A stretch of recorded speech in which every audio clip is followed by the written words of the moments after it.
Hola y bienvenidas y bienvenidos a una nueva inversión profunda aquí en Nivel Epsilon. Hoy vamos a hablar de un componente que la verdad es absolutamente vital para Kubernetes. A menudo trabaja en la sombra, silencioso, pero sin él, bueno, nada funcionaría como esperamos. Pensemos un momento en lo que promete Kubernetes. Orquestación, resiliencia, escalado. ¿Cómo se consigue mantener una visión coherente del estado de miles de cosas que cambian sin parar en un clúster? Pods, nodos, servicios. ¿Qué mecanismo asegura que todos los componentes vean la misma realidad, la misma verdad? Pues esa pieza clave, ese, podríamos decir, cerebro distribuido, es etcd. Y hoy vamos a analizar a fondo por qué es tan fundamental, cómo funciona por dentro y, muy importante, cómo gestionarlo bien. Nos basamos, como siempre, en el material fuente que tenemos, que incluye un artículo detalladísimo del blog nivelexilon.com. El objetivo es atar las claves para entender de verdad la robustez de Kubernetes. Muy bien, pues empecemos por lo básico, pero vamos directos al núcleo. El material define etcd como un almacén de datos distribuido clave-valor. Pero, claro, eso es quedarse muy en la superficie, ¿verdad? Correcto, totalmente. Decir eso es como, no sé, decir que el cerebro es solo un montón de neuronas. Cierto es, pero no explica su función esencial. En Kubernetes, etcd, y esto es lo importante, es la fuente única y definitiva de verdad, para absolutamente todo el estado del clúster. No es solo un almacén más, es el almacén. Ahí reside la configuración que queremos, el estado deseado y también el estado real, el observado, de cada recurso que maneja Kubernetes. Fuente única de verdad. Ostras, eso suena tremendamente importante. ¿Y qué tipo de información guarda etcd tan celosamente? ¿De qué estamos hablando exactamente? Pues prácticamente todo lo que define el clúster y cómo funciona. El material lo detalla bien. Primero, la configuración completa. Versiones de componentes, redes, políticas de seguridad, todo. Segundo, y esto es clave, el estado actual y el deseado de todos los recursos. Cada nodo, cada pod, esté corriendo, pendiente o fallido, cada servicio, deployment, stateful set. En fin, la lista es enorme.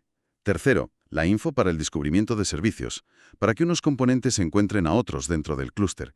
Y cuarto, un punto muy delicado, los secretos. Contraseñas, tokens de API, claves SSH, certificados, toda esa información confidencial que se necesita para operar el clúster y las aplicaciones. Entiendo la criticidad, claro. Si toda esa información estuviera desperdigada, o peor, si fuera inconsistente entre los componentes, sería el caos absoluto, ¿no? El scheduler intentando colocar un pod basándose en información vieja de los nodos, el controller manager pensando que faltan réplicas cuando no es así. Precisamente. Esa es la clave de la centralización en etcd. Garantiza la consistencia, la fiabilidad operativa.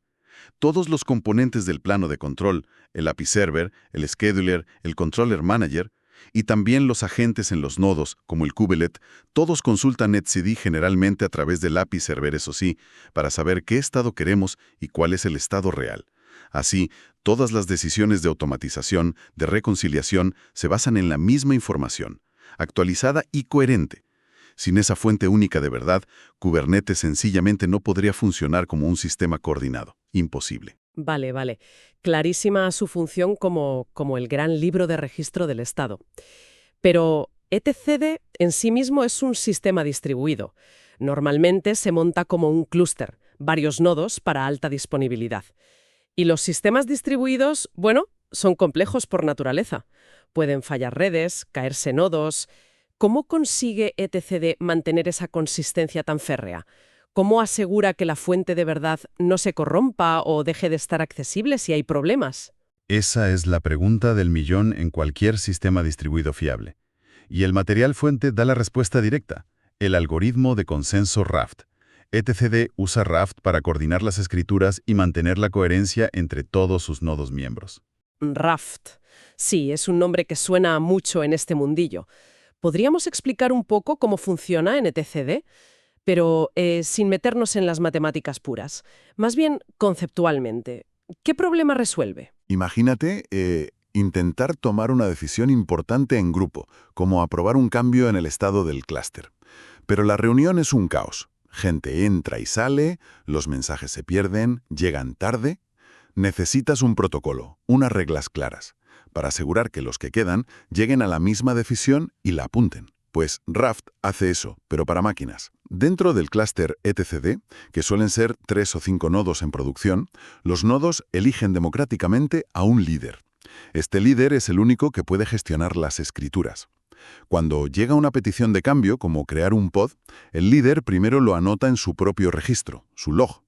Luego replica esa anotación a los otros nodos, los followers. Y aquí viene la parte clave del consenso. Para que ese cambio se dé por bueno, por confirmado, committed, el líder necesita recibir un OK de una mayoría de los nodos del clúster etcd, incluyéndose a él mismo. A eso se le llama alcanzar el quórum. Una mayoría, interesante. No todos necesariamente. ¿Y qué pasa si el líder falla? Si se cae el servidor, pierde conexión, ¿lo típico? Buena pregunta. Si los seguidores dejan de recibir las señales del líder, los heartbeats, inician un nuevo proceso de elección. Buscan un nuevo líder entre ellos. El sistema está diseñado para converger rápido, para encontrar un nuevo líder siempre que una mayoría de nodos siga funcionando. El resultado de todo este mecanismo es doble. Primero, consistencia. Todos los nodos que forman el quórum aplicarán los cambios en el mismo orden. Y segundo, alta disponibilidad. El clúster etcd puede aguantar la pérdida de n-1 dos nodos, donde n es el número total de nodos, y seguir funcionando, aceptando lecturas y escrituras, sin perder datos ni consistencia. Ah, por eso se usan números impares, claro. 3 o 5 nodos. Exacto. Un clúster de 3 tolera un fallo, uno de 5 tolera 2 fallos, y así. Entendido. El líder único para escribir y la necesidad de confirmación por mayoría, quórum. Eso garantiza que el estado avance de forma coherente y que el sistema aguante fallos. Vale. Ahora volvamos a conectar esto con Kubernetes. Sabemos que etcd guarda el estado y Raft lo mantiene consistente. ¿Cómo interactúan los componentes de Kubernetes como el API Server con etcd en el día a día? Pues la interacción principal, como dice el material, es a través del API Server de Kubernetes. Es como el intermediario, el guardián de etcd. Cuando alguien, un usuario, un admin o incluso otro componente quiere cambiar algo en el clúster, un kubectl apply, escalar un deployment, lo que sea, esa petición va a la API de Kubernetes. Y es el API Server quien valida esa petición, la procesa, y si está todo bien, la traduce en una operación de escritura para etcd. Un crear, actualizar o borrar una clave valor. Y eso lo manda a etcd para que quede persistido en la fuente de verdad. De acuerdo. El API Server escribe los cambios en etcd. Pero luego, otros componentes tienen que reaccionar a esos cambios. El scheduler tiene que saber que hay un pod nuevo esperando nodo. El controller manager tiene que ver si un deployment necesita más réplicas. Mencionaste antes que preguntar todo el rato, hacer polling, sería muy ineficiente. Si no preguntan, ¿cómo se enteran? Ajá. Aquí entra otra funcionalidad clave de etcd que Kubernetes exprime al máximo: la capacidad de observar cambios. Lo que se conoce como la funcionalidad Watch es uno de los pilares que hacen a Kubernetes tan reactivo. Observar cambios. ¿Cómo va eso? ¿Es como suscribirse a notificaciones o algo así? Exactamente eso. En lugar de estar preguntando, ¿hay algo nuevo? ¿Hay algo nuevo? Los componentes de Kubernetes Scheduler, Controller Manager, Kubelets, etc., establecen watches. Es como decir, avísame si cambia algo aquí. Vigilan claves o prefijos de claves concretos en etcd que les interesan para su trabajo. Por ejemplo, el scheduler observa la clave de los pods que tienen el campo nodename vacío. Cuando el API Server escribe un nuevo pod sin nodo asignado en etcd, y una vez Raft lo confirma, etcd notifica activamente a todos los que tenían un watch sobre esa clave o un prefijo que la cubra. Anda, qué bueno. Y esa notificación es casi instantánea. El scheduler recibe el aviso, oye, pod nuevo, y puede actuar de inmediato para buscarle un nodo. El controller manager recibe avisos de cambios en deployments y actúa para ajustar las réplicas. Esto convierte a etcd de un simple almacén pasivo a un sistema de notificación activo. Permite que todo el clúster reaccione a los cambios de forma súper eficiente, muy rápida, sin la sobrecarga del polling constante. Es fundamental, para que Kubernetes sea tan dinámico y se autorrepare. Fascinante, la verdad. El mecanismo de Watch es como el sistema nervioso que permite esa reacción casi en tiempo real.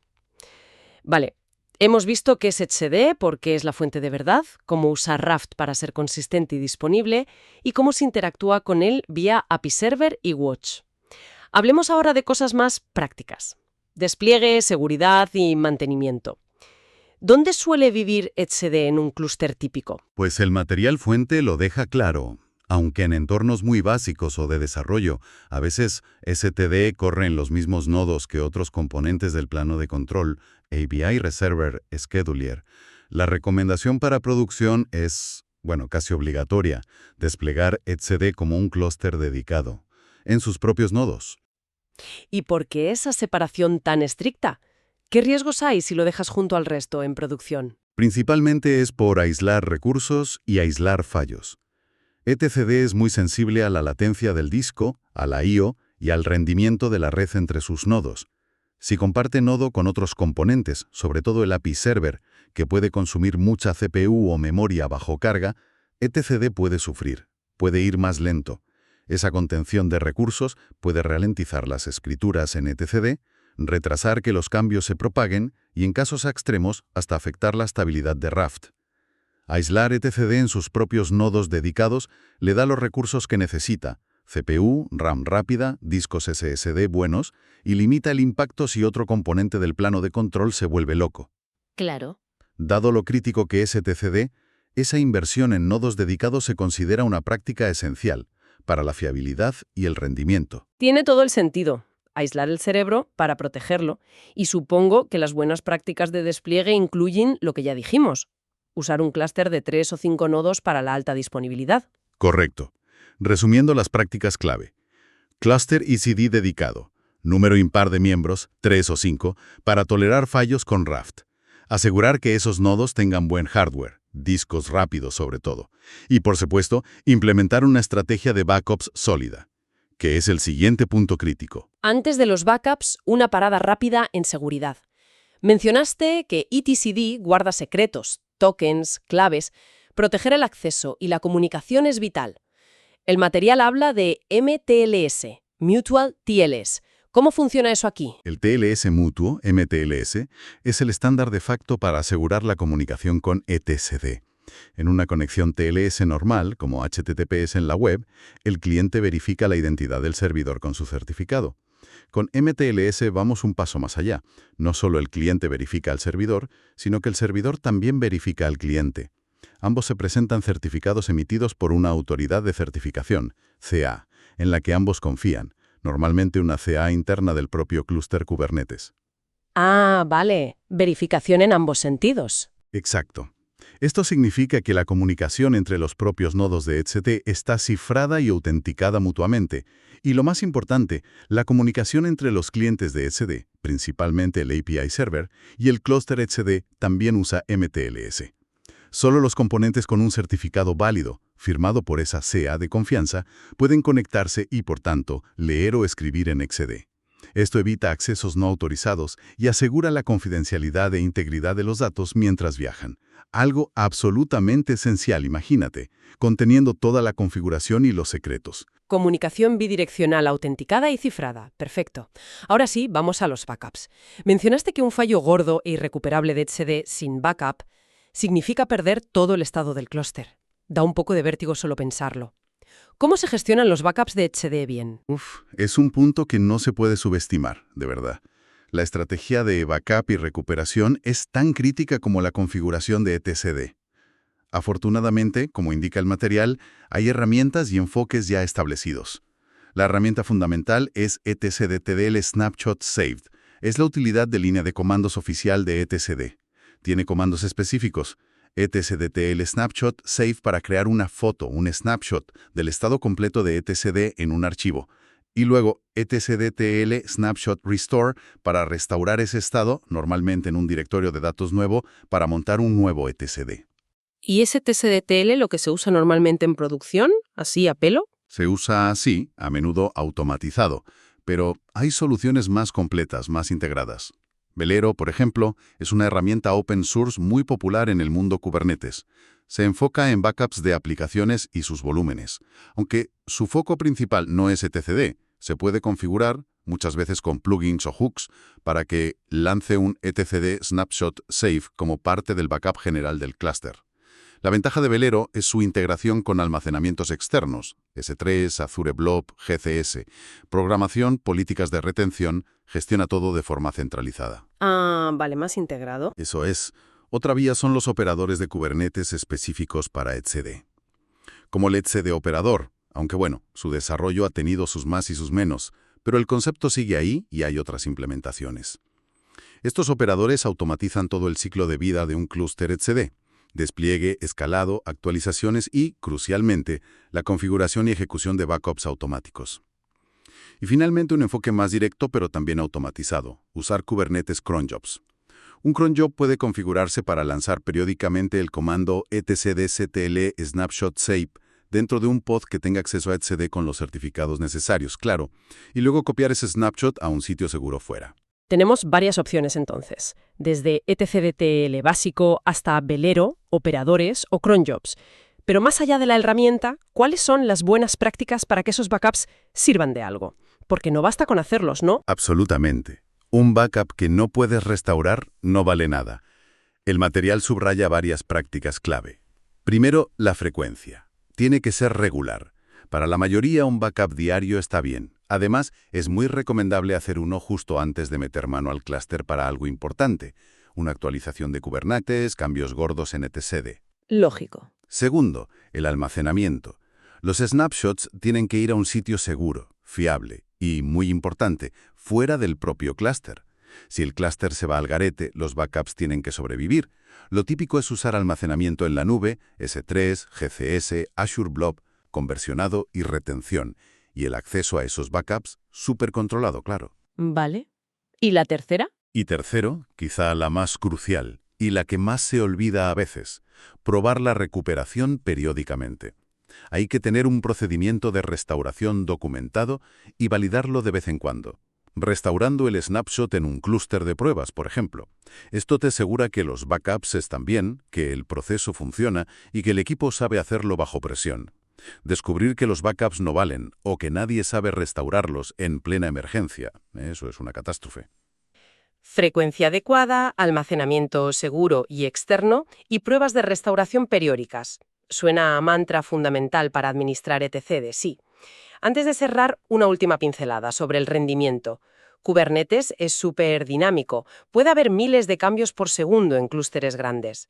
Está etcd, con su protocolo Raft basado en consenso, preparado para esa caña. Sí.